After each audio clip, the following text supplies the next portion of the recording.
I'm very pleased to introduce Nora Gedgaudas, is an internationally recognized expert on the Paleo diet and author of the best-selling book, Primal Body, Primal Mind, Beyond the Paleo Diet for Total Health and a Longer Life. Please welcome Nora. Thank you. I really appreciate you guys being here, and sorry for the technical problems which just sort of seem to be plaguing me. So I'm going to be a two-fisted. This is going to be an interesting, very interesting, it should be entertaining if nothing else for you guys. So, you know, the topic of our discussion today is what I call the silent autoimmunity explosion. And the reason I'm calling it silent is because this may be the single biggest epidemic in the world today, and yet you're hearing very little about it in the media and from, you know, your mainstream health providers, even natural health providers. I don't think are quite as aware of this as they need to be. You know, my plan is to sort of clue you in on the exponentially growing problem here, and also to help you understand the mechanisms that drive it a little bit and what kinds of things you can do to mitigate the effects of this. So we have a lot to cover anyway, so let's get to it. So, you know, autoimmune disease is basically an attack by your immune system on your own tissues. And, you know, no matter what tissue is affected, though, the primary problem isn't whatever that tissue is, it's your immune system that needs to be addressed. Now, as a collective whole, autoimmune disease right now is officially recognized as the number 3 cause of morbidity and mortality in the entire industrialized world, right behind cancer and heart disease. And, you know, it may be, though, an initiating factor even in those two things. There's some overlap there. I think that there seems to be evidence to suggest that it may even be a much bigger problem, in fact, than cancer and heart disease combined. The American Autoimmune Disease Related Disease Association has basically estimated that there are roughly 53 million Americans now suffering from autoimmune diseases. And compare that to an estimated maybe 9 million people with cancer, another 22 million people with cardiovascular disease. We're looking at something greater than those two combined.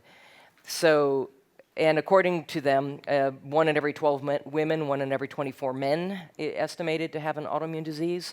That number may be as high as 1 in every 8 women and 1 in every 12 men, according to an NIH statistic I got a look at. And they both, you know, estimate about 50 some odd million people right now. So this is, you know, and the other issue is that polyautoimmunity, where you have more than one autoimmune condition simultaneously, that's rapidly becoming the norm. Very scary. So why the conflicting and confusing disparity in all the official numbers? And this is, you know, it's a very confusing topic. And the answer is simple, because the standards, well, in part because the standards of diagnosis are so abysmal. You know, and the standards, for instance, with respect to celiac disease, which, depending on who you talk to, either celiac disease or Hashimoto's are the number 1 autoimmune, you know, disorder. Celiac disease is only recognized by mainstream medicine as something that's an enteropathic condition. In other words, something that's existing in the gut. And you're only diagnosable with celiac disease if it's, number 1, intestinally based, which most of the time it's not. 8 out of 10 celiac patients don't even exhibit gastrointestinal symptoms. And also, you know, we have these little villi inside our small intestine and microvilli. And as during the course of enteropathic celiac disease, these things begin to erode away, and what eventually happens is that this, you know, what looks like shag carpeting on the inside of your gut turns into Berber carpeting. Only when this has completely transformed into this are you diagnosable with celiac disease. If you get an intestinal biopsy, God forbid, and it looks like this, you're fine, go home, have some bread. There's a standard of diagnosis for you. To be producing antibodies, for instance, against your own adrenal tissue, which I'm here to tell you is not uncommon at all. I look at these things every single day. I do a lot of immunologic testing. I have access to very accurate immunologic testing. And yet you're not diagnosable with what is called Addison's disease until a minimum, again, this is the medical standard of diagnosis, until a minimum of 90% tissue destruction has occurred. So if you're only at half that, say 45% tissue destruction, I promise you will notice this in every part of the way you feel and function in your life, and you will have no answers. You're going to think that you've burned out your adrenals, you've got adrenal exhaustion, and yet there's absolutely no answer for you until it's too late to do anything about it, all right? And, finally, Hashimoto's disease, which is autoimmune thyroid. Many people are not aware that anywhere, and again, depending on who you talk to, from 80 to 95% of all low-functioning thyroid cases are autoimmune in nature. And it's not likely that your physician is going to care that much to bother to test you for thyroid antibodies in that instance, in part because it's not going to change the way that they treat you.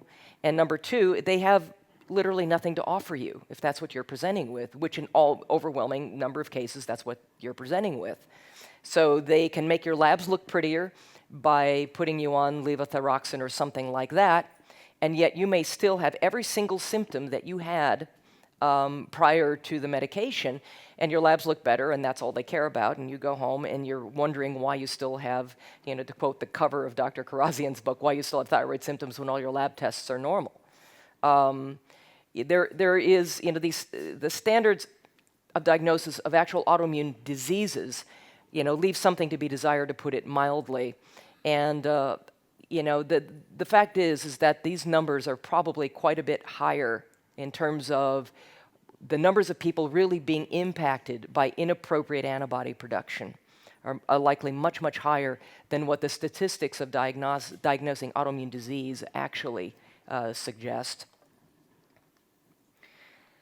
So this is Dr. Paul Ehrlich, and he was a Nobel laureate during the 1800s, and he coined this term horror autotoxicus, which literally translates to the horror of self-toxicity. And what he was trying to do was describe your body's natural aversion to attacking its own tissue. We're really well equipped with these defenses against microorganisms and all sorts of invading pathogens, but our immune systems are. But we're also, we have these protective mechanisms that are supposed to, make sure that our immune system can distinguish between self and non-self, right? Preventing, again, in other words, our immune systems from attacking healthy tissue. So during an autoimmune reaction, this healthy recognition just sort of, goes crazy. It's severely impaired, and that results in this dysregulated immune response. And so it's identified by the presence of abnormal levels of antibodies, effectively an autoimmune condition. We can't call it a disease until certain standards of diagnosis are met. But we can call it an autoimmune condition as soon as you start showing inappropriate levels of antibodies to a particular tissue. So, but what was once considered a rarity now is becoming so incredibly commonplace, it's ridiculous. Easily a fourth of everybody in this room is probably producing inappropriate antibodies against some tissue or another, and I actually think the numbers might be higher. It would be really interesting to look at all the labs, but I actually see a majority of the labs come back positive, but technically, I do have people coming to me who are complaining with symptoms. But then again, I don't know how many people we talk to every day who don't have any symptoms. Everybody seemingly has something. But once that sort of genetic switch gets turned on, it doesn't get turned off again. Okay, it is. In other words, once you're genetically expressing the conditions were ripe to activate a gene that is generating this autoimmune reaction, then they don't tend to switch off again. So really, it's up to us to sort of mitigate our immune and modulate our immune function in order to manage that, and we're going to be getting at more of that here. So good thing you're all sitting down. You'll be tested on this list later. This is actually a very conservative list now. There is at least 20 shy of what the actual numbers are. And this was the list of autoimmune and autoimmune-related diseases listed by the American Autoimmune-Related Diseases Association. Now, if you look online, you'll see that there are presently roughly 80 recognized autoimmune diseases. That number has now crept up to closer to 100. I spoke with with a leading immunologist just a couple of weeks ago. We had dinner, and he said, no, it's closer to 100 now. Okay. And in an additional at least 40 additional autoimmune or 40 additional disease processes that are thought to have an autoimmune component. And these numbers are growing at an absolutely alarming rate. So these are all the bodily tissues potentially vulnerable to an autoimmune attack. So we've got the brain, the eyes, the mouth, the spinal cord, the thyroid, the trachea, heart, lungs, esophagus, joints, stomach, liver, pancreas, kidney, large intestine, small intestine, bladder, reproductive organs, male and female, blood and blood vessels, skin, glands, muscles, nerves, yada, yada, yada. Gee, did I leave anything out? I'm not so sure I did. And that's probably, just a partial list. Wait. So if this is such a big deal, why aren't we hearing more about this, right? And the reason is that there's basically a disconnect occurring between the field of medicine and the field of immunology. The first thing to understand is that there is really no such thing as a medical immunologist, an MD immunologist for the most part. The closest field of medicine comes is a rheumatologist, which is basically somebody who sits around creating pharmacologic cocktails for people with rheumatoid arthritis, and that's about it. In medicine, what you have is a medical model that is based on a 300 to 400-year-old Newtonian model of the human body as this machine that is a collection of parts. And the field of medicine is heavily compartmentalized. And you have internal medicine, you have psychiatry, you have orthopedics, OBGYN, neurology, pediatrics, urology, dermatology, hematology, gastroenterology, pulmonology, otolaryngology, cardiology, anesthesiology, endocrinology, and we're just naming a few as if these things weren't all interrelated. And they don't connect the dots very well, and they don't communicate between the different areas of specialty very well. And unless you have a tissue that is being specifically affected that they recognize as being under autoimmune attack, they're not necessarily going to recognize that there may be something systemic occurring that may be affecting other tissues as well. This is not a good thing. And so even if you have a doctor willing to acknowledge that you have an autoimmune condition, they really don't have very much to help you treat it. Once you've actually been diagnosed with something, and the standards of diagnosis are such that you aren't really diagnosable until you're in end stage autoimmunity, until you're extremely symptomatic and impaired. And then they throw you on things like prednisone. They're doing some interesting things nowadays with low-dose naltrexone, but for the most part, you're left with almost nothing. And, this is something, I'm here to tell you, this is something that affects us all. I mean, there's no one in this room that isn't affected either directly or indirectly because of someone you know by autoimmunity right now. So, technology. So nowadays, horror autotoxicus is taking on this whole new meaning. The majority of autoimmune diseases right now are very sharply on the rise. This particular study, which was back in 2002, by the way, which is ancient history in this field. Immunology is just exponentially exploding right now. This looked at MS Crohn's disease, type 1 diabetes, and asthma trends. And this diagram, again, is from this article in the New England Journal of Medicine, dating all the way back to 2002. It's anybody's guess as to where these things are now. But that's kind of the rate at which these things are climbing. Autism alone is exploding all over the place. In the immunologic literature, autism is now seen as an autoimmune, basically a brain-based autoimmune disorder that begins to develop during pregnancy. Okay? So it's been shown that there's often this presence of antibodies to the fetus's brain in the mother's blood, and also elevated neurological antibodies in autistic children. This is how it's identified in the immunology literature right now. The numbers of children being born today with autism, that have that prenatal vulnerability, that later get triggered by some sort of antigen exposure, right? It's literally an epidemic. I think we all kind of get that. Now, vaccines can at least potentially have an impact on all of this, by pushing the immune system over the edge, by both stimulating the immune system, which is what vaccines do, and immune stimulation definitely can be a trigger, and also through the exposure to mercury-tainted vaccines and thimerosal and God knows so many other questionable compounds that are present in pretty much all vaccines. So this can quickly take that prenatal vulnerability and cause it to mushroom into this full-blown active autistic characteristics and symptoms. So this illustration was taken from the CBS News report on this very subject. And as of just last year, 1 in every 50 children today has autism, basically. In 1970, this statistic was 1 in 10,000. All right? Close to 10 years ago, the number was 1 in 166. This isn't a genetic-related disease. And this is the growth. This is a little outdated, but this is the growth of the autistic spectrum disorders. That's growing at this blinding rate. Over 600% increase in the last 2 decades alone. And it's actually kind of matching what is going on with autoimmunity in general. So literally everyone in this room is at risk for developing some form of autoimmunity in their lifetime. And it's no longer some sort of rare, odd condition. It may not have the full attention of mainstream awareness, but it's everywhere you look, whether you choose to see it or not.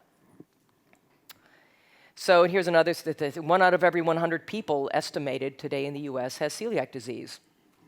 And depending on who you talk to, that number may be as high as 1 in 30.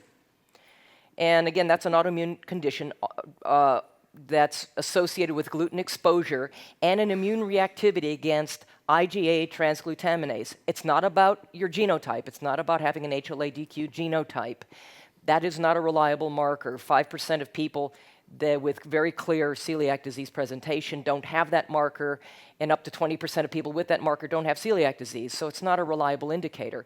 It is an immune reactivity against IgA transglutaminase enzymes. So, and again, this 1 in 100 is only recognizing enteropathically based celiac disease. In other words, celiac in the gut. And I believe there was a quote in the Journal of Neurology just a few short years back, where they said celiac disease may be primarily, if not exclusively, a neurological disease affecting not only the brain and nervous system, but also cognitive and psychiatric illness. That's a direct quote. I've quoted that one a few times. So, and celiac disease is only about 12% of what comprises the totality of gluten immune reactivity, all of which is equally problematic. It's not celiac disease is more severe. They're all equally problematic. They all have equal rates of morbidity and mortality associated with them. Here's another interesting factoid to consider. Autoimmunity may well be found where you least expect it. An estimated 54.1% of people with depression may have autoimmunity against their own serotonin receptors. That's nifty. More than 80% and quite possibly more than 90% of low functioning thyroid cases are actually autoimmune in nature. Up to 40% of those with Parkinson's disease exhibit antibodies to their own dopamine. And this one, up to 30% of those with bipolar or schizophrenia may be producing antibodies against their own serotonin. Now, we women are lucky here. It also turns out that women are disproportionately at risk for most, if not all, autoimmune diseases. It's about a 15 to 18 to 1 disparity now of women over men on average. Lucky us. So we seem to be at the highest risk for things like Sjogren's syndrome, lupus, autoimmune thyroid disorder, scleroderma, myasthenia gravis, rheumatoid arthritis, multiple sclerosis, and a few others. We're pretty much on par with with you guys in the ulcerative colitis department, and men are actually a little bit more prone to diabetes mellitus, type 1. So, or 1.5, they're sometimes calling it now. So this is a guy named Professor David Hafler, and he's a neurologist and autoimmune researcher at Yale University, and he had this to say, that these are not diseases of genes or alone, or diseases caused by the environment, but diseases of a bad interaction between the genes and the environment, which I thought was very well eloquently put. Now, this can be called the triad of autoimmunity here. It basically lies at the intersection of genetic susceptibility, which is actually a rather, which is only part of the equation, and increased intestinal permeability, right? The integrity of your gastrointestinal tract to macromolecules, and environmental triggers. And those environmental triggers can include things like dietary components, toxic chemicals, and infections. So it's not just about gluten, although gluten is kind of a gateway deal. So here's how it works. So you basically start out here with your diet and environmental factors and/or imbalanced microbiota, your microbiome, and that releases endotoxins. Then you end up with a loss of immune tolerance. You have gut inflammation. You lose your gut integrity, and you can have lipopolysaccharides and or undigested dietary components into your circulation. Then you have the loss of blood-brain barrier integrity. And then all of this ends up leading to humoral and cell-mediated immune response. That then leads to cross-reaction with various tissue antigens. Okay. And then you end up with multi-organ tissue inflammation. I guess you're just going to have to take my word for that. It's not showing.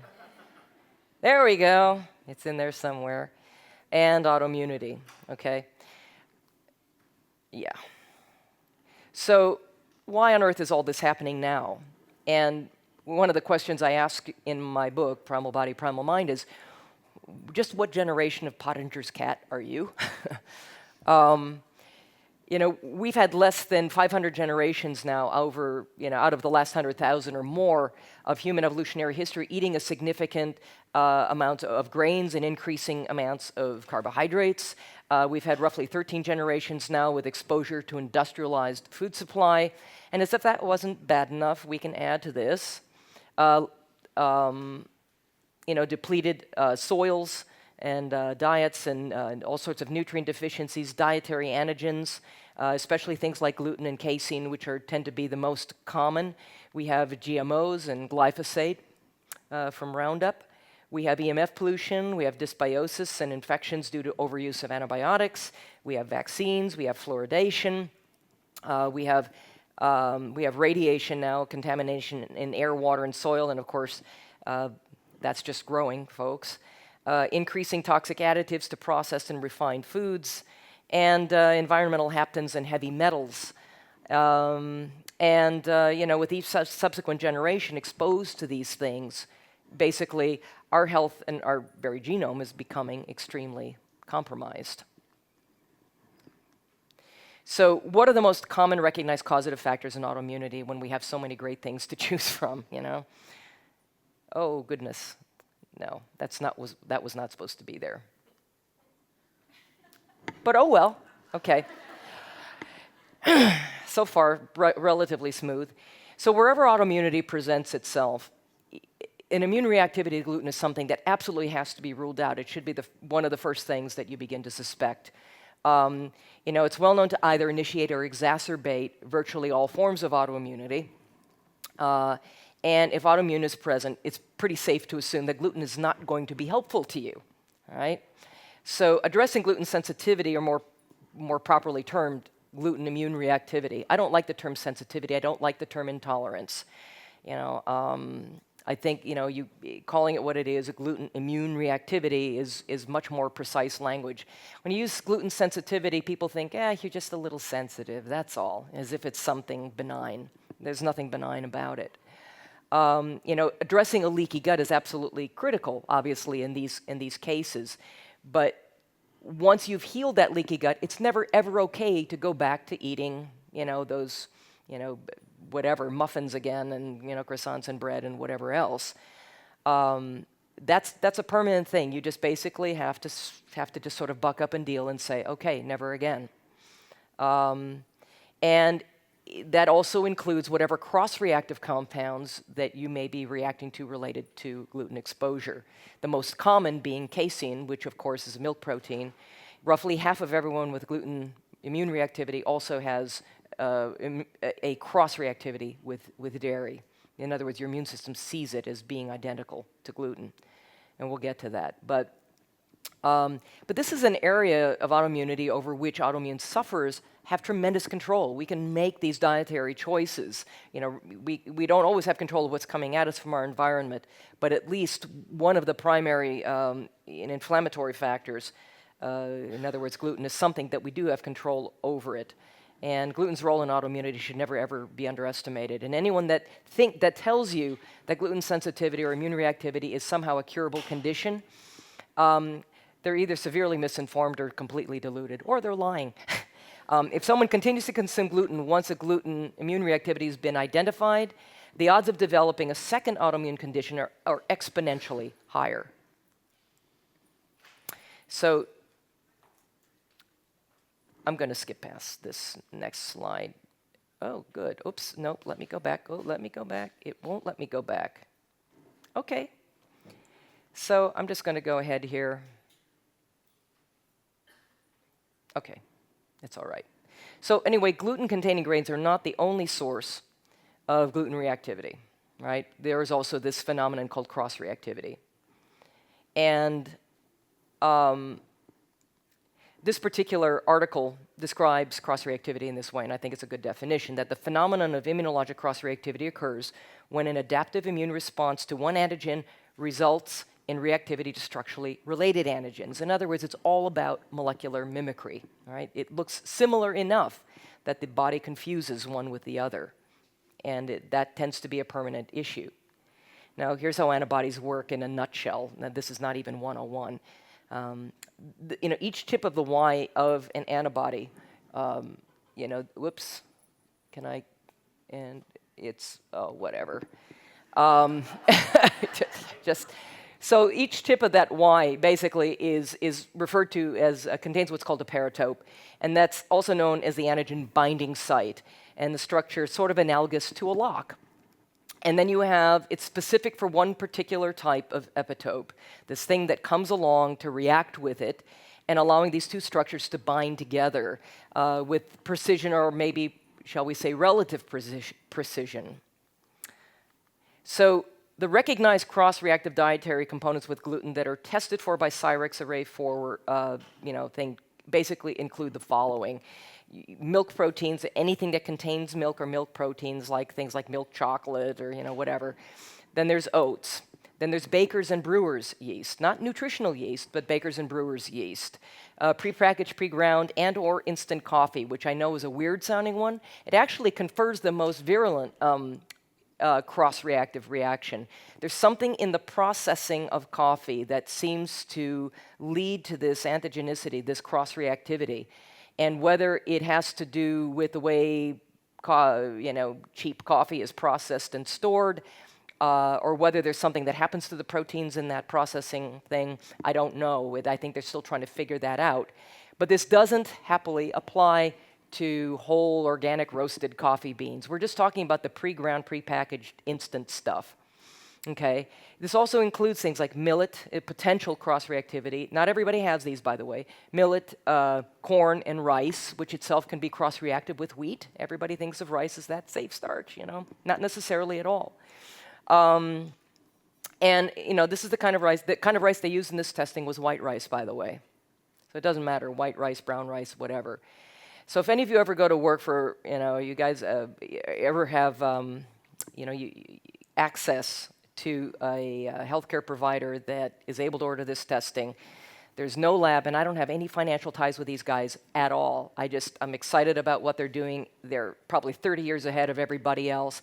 This is the most accurate, sensitive, and comprehensive immunologic testing available anywhere in the world. They literally test for 9 different epitopes of gluten, which is 8 more than anyone else bothers to test for, within 1 to 2 standard deviations of sensitivity. And IgG, IgA, and I believe also IgM, immune reactivity. That's about as comprehensive as it gets. So the Array 2 looks at gut permeability and what the nature of that gut permeability is, whether it's related to dietary antigen exposure, whether it's related to dysbiosis. You treat it differently depending on what type is showing up. The Array 3 looks at that gluten sensitivity in the way I just described in a very detailed fashion. Also looks at 3 different types of transglutaminase enzymes. Transglutaminase 2 is autoimmune gluten-related damage to your gut. Transglutaminase 3 is autoimmune gluten-related damage to your epidermal, tissue. And the dreaded transglutaminase 6 is gluten-related autoimmune damage to your brain and nervous system. And it identifies that, whether that's happening or not. And then the Array 5 will look at 24 different tissue complexes, which admittedly is short of the 96 tissue antibody complex that they are working on. But it will tell you whether you're producing immune antibodies against any of those tissues. That's incredibly valuable. So let's see here. So other potential causes or triggers of autoimmunity, what are some of the other ones? Let's take the pressure off gluten for a few minutes. I could spend all day, ragging on gluten, but we don't have time. So there's plenty else, to consider. There's dysbiosis and infections. There's chronic dysglycemia, blood sugar surges. That's huge, by the way. That can be a big trigger. Chronic EMF exposure, refined table salt. They found out just almost accidentally, just virulently increases very destructive, inflammatory destructive Th17 immune cells just go crazy in the presence of refined table salt. Not so with, things like Himalayan sea salt, the full spectrum salts are not the issue. It's refined table salt that is the issue. And, most processed foods contain this. Heavy metals, haptens, which are basically immunoreactive environmental compounds. Fluoride exposure, there is some correlative evidence. GMOs and glyphosate exposure is really interesting and disturbing research in that department showing up now. All of these can serve as potential triggers. And by the way, so can pregnancy. So it's not always something bad happening to you, although depending on how you look at it. But, but at any rate, there are a lot of things that can trigger this. There are a very large number of other environmental compounds have also been linked to the initiation or exacerbation of autoimmune processes. And here's another one Cyrex Labs just came out with. It's called the Chemical Immune Reactivity Screen. This is their Array 11. And this tests for a number of potentially immunoreactive environmental compounds. And these include certain types of dietary molds, heavy metals, variety of common chemicals, and other haptens that are really common. Now, mind you, none of these substances are good for anybody that consumes them. And I think we can all agree none of us want any of this. However, the difference of whether or not these things are likely to devastate your health can be contingent upon whether or not you are producing autoimmune antibodies against these substances. And yes, you can produce antibodies against these substances. So, in a person that's really highly symptomatic or where you've addressed dietary things and you still can't figure out what the heck is going on, this is a really useful thing to look at. I've seen that the results of this test really change lives. It's also sometimes I'll have somebody with a mouthful of mercury amalgam, should I get these out or not? I think a lot of us recognize the fact that it's really risky to do that. So whether or not it's worth the risk depends on whether are you producing antibodies against that mercury or not. And there was a woman I was working with, we did this array, and she was off the charts for immune reactivity to mercury. And it's like, well, you have your answer. But what you need to do now, we need to make sure you don't have a leaky blood-brain barrier, number one. Because if you go to pull these mercury amalgams out and your blood-brain barrier is leaking, and you can find that with the Array 20 panel with Cyrex, you are going to absolutely devastate your brain. So you go in there and you make sure that that's okay. And then you go online, you do your due diligence, go to the Huggins site or wherever you have to go to find the person with the most experience doing this, and then you go a plane ticket and go see them. You don't just go down the block, the first person who has a shingle hanging out that says, we remove amalgams, and do fluoride treatments, whatever. Because it can really, really screw you up if this is not done right. I've seen people have their amalgams removed who within months were diagnosed with one or more just raging autoimmune diseases. That just symptoms came up out of the blue not long after the amalgam removal. I've also seen people who seemed fine going into the amalgam removal thinking they were doing something good for themselves show up a couple months later with dementia. It's not cool. So you got to make sure that blood-brain barrier is intact before you go removing the mercury. So I wanted to cover a little bit about some of the basic language surrounding the subject of autoimmunity. We're not going to have a lot of time to go into this, but autoantibodies basically show up where your human body's reacting against its own tissue as an antigen. And it's really normal to find a small number of these antibodies. We all have some floating around. But their presence in elevated numbers tends to imply there is inflammatory destruction occurring right now, inappropriate inflammatory destruction occurring right now against a specific tissue and or multiple tissues.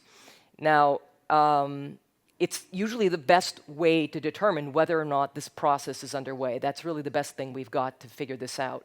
And there are standards, Cyrex has excellent standards of determining where that line of demarcation is between normal levels and abnormal levels. And if you identify this early on, it gives you all kinds of wiggle room to be able to support whatever tissue is being affected, in addition to addressing your immune system, which is always the foundational issue with autoimmune disorders. Now, if you have certain antibodies, it doesn't guarantee that you will eventually be producing an autoimmune, that you'll eventually develop an autoimmune disease. But the Array5, for instance, in Cyrex's tissue antibody panel, if you're producing antibody, Aristo Vajradani originally wanted to call that the predictive autoimmune antibody array. That if you are producing antibodies against, say, your own islet cells or something, not today, not tomorrow necessarily, but at some point, if nothing changes and you're, going on noshing that gluten and doing whatever it is you're doing, then sooner or later, you may be diagnosable with type 1 diabetes. That's just something that is well understood within the immunologic literature. If you know in advance that this is what's going on, then you know that you need to be particularly supportive of that pancreatic tissue and what you're doing with your blood sugars and everything else, but you also recognize the need to address what's happening and with modulating and balancing your immune function. So there are 3 stages, basically, of autoimmunity. There is a silent stage, where you're producing antibodies, but you don't really have any symptoms right now. Okay? There are inappropriate antibodies occurring, but there are no real symptoms occurring.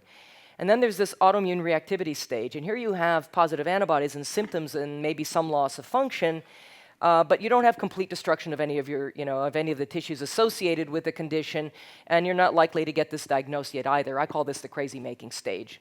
These are the people that are scratching on your door saying, I have no idea what's wrong with me. Nobody can figure it out. Here I have the shopping bag full of supplements I got from my naturopath, and I've got all these prescriptions I got from my doctor, and now what do I do? And it's like, often enough, this is something that we happen to be looking at. And then you have the advanced autoimmune or end-stage autoimmunity. And here you have the positive antibodies with very significant symptoms, very significant loss of function.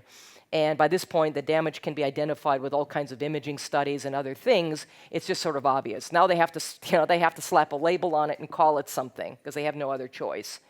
So this is one of the reasons why the statistics identifying the prevalence of autoimmune disease are so variable and likely really underestimate the scope of the problem. The vast majority of people with autoimmunity are in these first 2 categories. And so it's really crucial that we comprehend some basic mechanisms here in order to head off some of the inflammatory and potentially destructive loss of function wherever these inappropriate antibodies are happening. And it's best to know, again, what tissues are being affected so that we know what to prioritize, where to put those supplement dollars. Here's how it sort of progresses. So, we can kind of take a look at the way in which it progresses. Here we have, this sort of silent, here we're on the far left here, that's right, this doesn't work. Does this? No. So I think it's because this is a weird glass thing, but so you have healthy people on the left there. Then you have autoimmune activation that sort of, suddenly there's been a trigger that has started this whole process underway. Now you're producing antibodies, but you think everything's still cool. Suddenly now you're reactive and you're experiencing symptoms. You may not know what's going on. You may be getting all kinds of diagnoses. And then you end up with this diagnostic threshold where somebody's finally willing to say, yes, we're going to diagnose you with this disease. Now, this is how vulnerable we all are, Are you guys starting to see the picture here? You still think that everything's okay in moderation? I'm not so sure.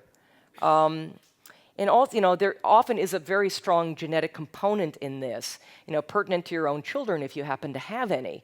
Through the active expression, the active expression of these genes is most influenced, far and away most influenced by epigenetic factors.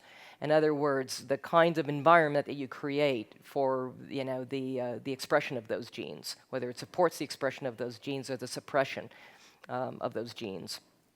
So here we have the immune system.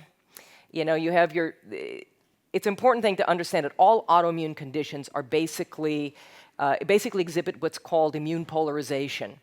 And they're either Th1 or Th2 immune dominant as a general rule. And that tends to lead, whenever this polarization is activated, it leads to cytokine overactivation. Cytokines are basically inflammatory compounds. Now, intracellular antigens like viruses and bacteria will trigger a Th1 immune response generally. Those are the main troops that go out to fight the critters that come in, and during flu season or whatever, and keep them at bay. And then you have your Th2 immune process that is mainly triggered by extracellular antigens.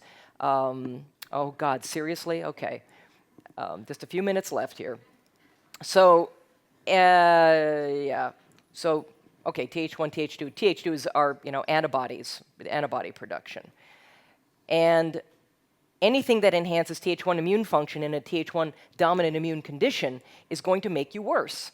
Okay, so people who are Th1 dominant immune function in an autoimmune condition, they get a cold or flu, it really knocks them out, right? But there are also certain dietary things that can trigger Th1 immune dominance. Anything that boosts your immune system, your echinacea and golden seals and the astragalus and things like that, shiitake, maitake, medicinal mushrooms that everybody thinks is good for everybody. If you're Th1 immune dominant, you're going to be an unhappy camper getting those in your body. Th2 immune dominance can be triggered by flavonoids and things like coffee and green tea and grapeseed extract, pine bark things, pycnogenol, things like that. Now, if you're, Th1 immune dominant, you take Th2 immune, stimulating substance, that might actually help improve your condition a little bit. You might feel better. You're Th1 immune dominant and you drink a cup of coffee, it might actually help you. So, it's not always a bad thing in that case. But really, though, this isn't the best way to manage things by trying to oppose these things and stimulate or support one or the other. But it is a good thing to be aware of if you happen to have these things. A lot of times people are aware. Now, I'm glad you guys already had lunch. Hopefully you have strong stomachs. I added this slide because there's this really increased popularity to this particular approach to autoimmune treatment right now. And because there's sort of a paleo slant to it, I think it's probably worth talking about. This is largely an outgrowth of what's called the hygiene hypothesis, this idea that theorizes that our inappropriate immune response is in part learned by, or that our appropriate immune response, rather, is created by our learned exposure to microorganisms and parasites, and in part is regulated by their presence, which to some degree seems fairly logical. But the idea behind this has to do that we co-evolved with a lot of these parasites and therefore developed type 2 immunity and immune regulatory pathways as a result of this chronic exposure to these little critters, right? So by reintroducing parasites, the logic follows, in people suffering immune dysregulation, as the theory goes, then this stimulates an immune response that supposedly improves your symptoms. In other words, the proponents of this theory see autoimmunity as in part a deficiency of parasites. Okay, so as paleo as an approach as this is, or seems, it's not every form of autoimmunity is characterized by this form of by one form of immune dominance. And as we just talked about in that previous slide, in theory, you might feel better if you happen to be Th1 immune dominant, right? Because by affecting a more balanced immune response with something that stimulates, something like this that stimulates your Th2 function. But what if you end up exacerbating the wrong polarity? This could be devastating. Furthermore, many people with autoimmunity suffer, mild to pronounced anemia.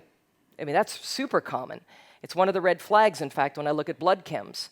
And, a lot of people have considerable gastrointestinal compromise. A lot of people are malabsorptive, having difficulty making the most of what they eat as it is. Yeah, let's add some hookworms to that, Finally, parasites, they can't always be relied upon to be well-behaved little organisms. You put them in there expecting that they're going to stay nice and well-behaved here in this corner of your gut, and you have an extremely leaky gut. They may go anywhere they please. They can get on that superhighway called your bloodstream, and they can go any place that they want and insist and create potentially other problems. I think our ancestors were better equipped than we are now to deal with these types of infections. They didn't have, in all likelihood, the same type of leaky gut problems we tend to have today. They didn't have the compromised genome, the compromised food supply, and toxic environment to additionally contend with. And I'm not convinced that infecting ourselves with hookworms is a fast track to better health, even though it may improve some people's symptoms. in the literature, at least for a while. In my mind, there are way better ways to do paleo. So, what to do if you're autoimmune. Basically, you identify your environmental triggers really quick. You avoid and eliminate them. You stop creating the damage. And in other words, stop throwing grenades at your gut and your brain by removing the dietary antigens, chemical compounds, and things like that you've identified as problematic. You put out the fire, put a stop to all the inflammation, and then you heal the gut damage, taking whatever appropriate steps with supplements, et cetera, to do this. Okay. So, and again, all right, I'm going to avoid this. What else? You got to quiet and suppress, and not suppress or stimulate your immune system. Subdued modulation. You need to avoid these dietary antigens at all costs. Lose the gluten either way, seriously. Make detoxification and antioxidant support a daily habit. And, avoiding all refined table salt. Making a point of regularly supplementing with things like turmeric, curcuminoids, transresveratrol, and unrefined omega-3 fish oil, Antarctic krill oil, glutathione precursors, etc. Test your vitamin D levels, eat a diet rich in phytonutrients and antioxidants, and adopt, in my humble opinion, adopting a healthy fat-based ketogenic diet ideally is, I think, a good thing to do, and don't overeat. And I bring up the ketogenic thing. There was a lovely paper published not long ago, where basically they said here, together the results demonstrate that a ketogenic diet upregulates glutathione biosynthesis, which, by the way, is your best friend in an autoimmune condition, enhances mitochondrial antioxidant status, and protects mitochondrial DNA from oxidant-induced damage. I mean, that's a heck of a lot of good news. So protecting and supporting your mitochondria are another key part of any autoimmune condition management. By the way, the two most destructive compounds when it comes to your own glutathione levels includes acetaminophen, which is basically Tylenol-related products, and our old friend from college, alcohol. So important supportive measures. PRP-rich bovine colostrum, as long as you're not immune reactive to dairy, and that is very often a problem, unfortunately. Mitochondrial support,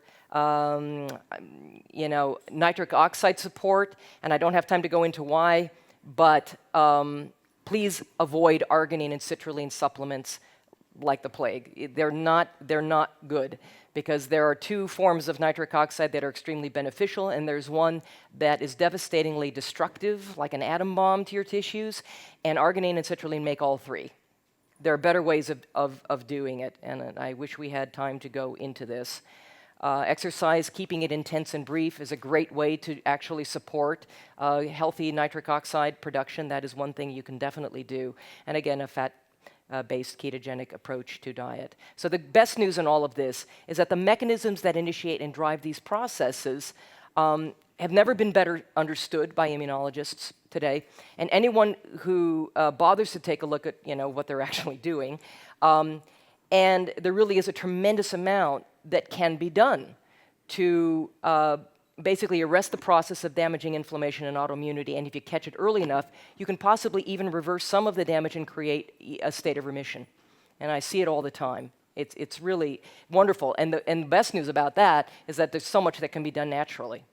All right, that natural approaches to health rule in this regard. There is no such thing as actually curing an autoimmune disease, but you can do tremendous things to radically enhance your quality of life here. And of course, how awesome is that?